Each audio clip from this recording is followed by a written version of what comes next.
Lunchtime prayers in the small Punjab town of Rabwa. To the world, these men seem to be preparing to pray as countless Muslims have for centuries. But in Islamic Pakistan, the particular beliefs of the Ahmadiyya movement have been branded unacceptable. They're regarded as heretics, masquerading as Muslims. The problems stem from this man, Mirza Ghulam Ahmed, who founded the Ahmadiyya movement towards the end of the last century. His claim to bring new prophecy offends mainstream Muslims who hold that the Messiah promised by Muhammad is yet to come.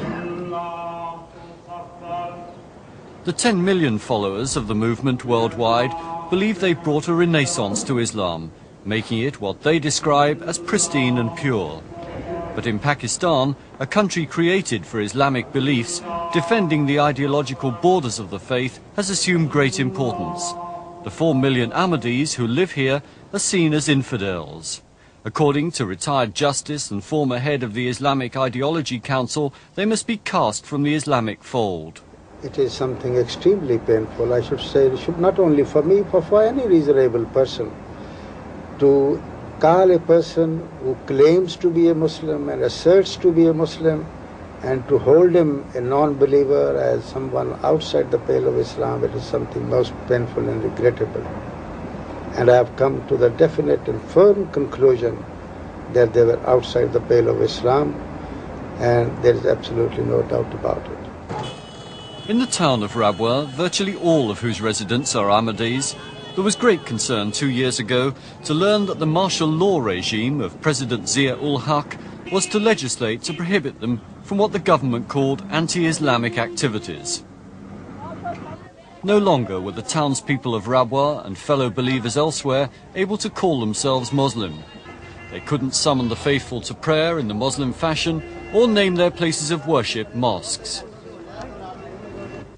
Ahmadis allege that some of their buildings have been defaced, inscriptions from the Quran obliterated with paint. 26 Ahmadis were arrested last month for wearing badges proclaiming their belief in the central tenet of Islam.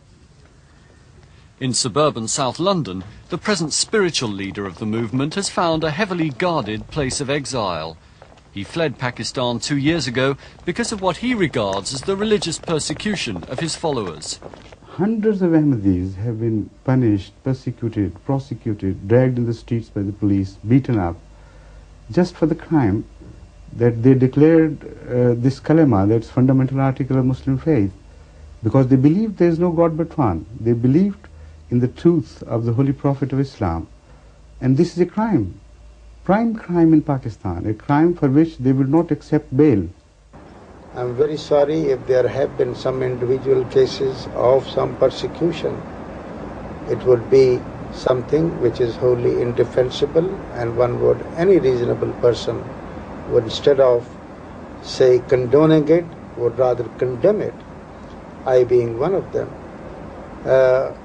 I wouldn't mind telling you that some of my very near relations, they belong to the Ahmadiyya sect.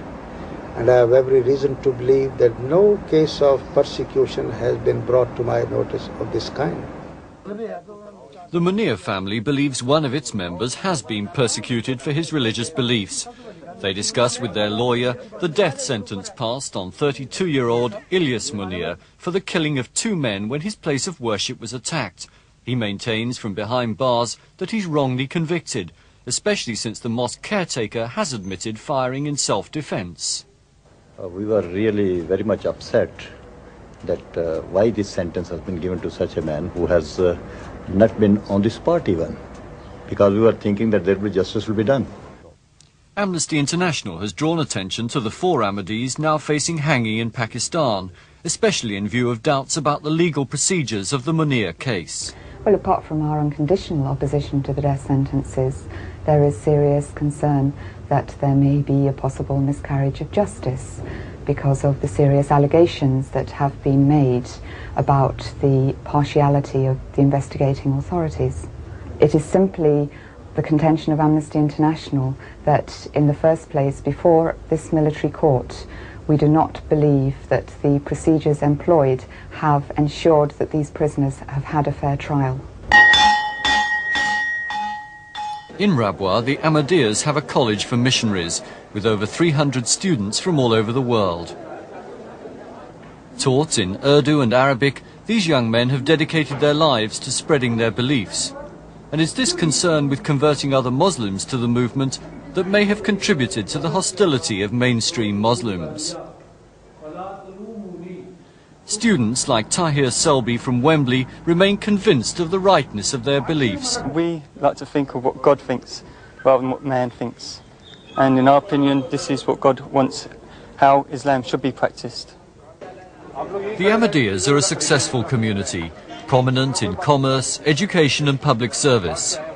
Local merchants display the photograph of their founder with pride. The community insists on rigid purdah for its womenfolk, but maintains high standards of education, able to claim more than 3 times the average rate of literacy for Pakistan. Such achievements have done little to endear them to mainstream Muslims. Some maintain that the problems of the Ahmadiyas are basically political, that President Zia-ul-Haq's government has sought popularity through religious orthodoxy. General Zia-ul-Haq's regime has no raison d'être, no reason for being here, absolutely no justification. So they have to seek reason for their existence. Why? So they took upon themselves to champion the cause of Islam. And because they could not champion the cause of Islam in any positive manner, because it's very difficult to champion the cause of any religion in positive values, so they took the downhill course of following the negative values of persecution in the name of religion. Attacks on the Ahmadiyya community in Pakistan can be seen as a way of unifying all Muslims behind the authorities. In difficult political times, and with increased sectarianism among the followers of Islam, the Ahmadiyya community provides a convenient target for attack.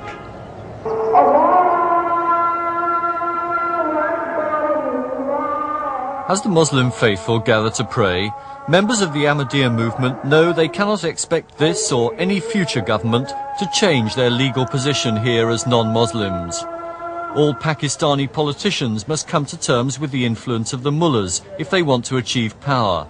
The Ahmadiyyas can only pray that their Muslim brothers will show a degree of compassion, that they will no longer face arrest and imprisonment for their religious beliefs. Graham Walker, ITN, in Pakistan.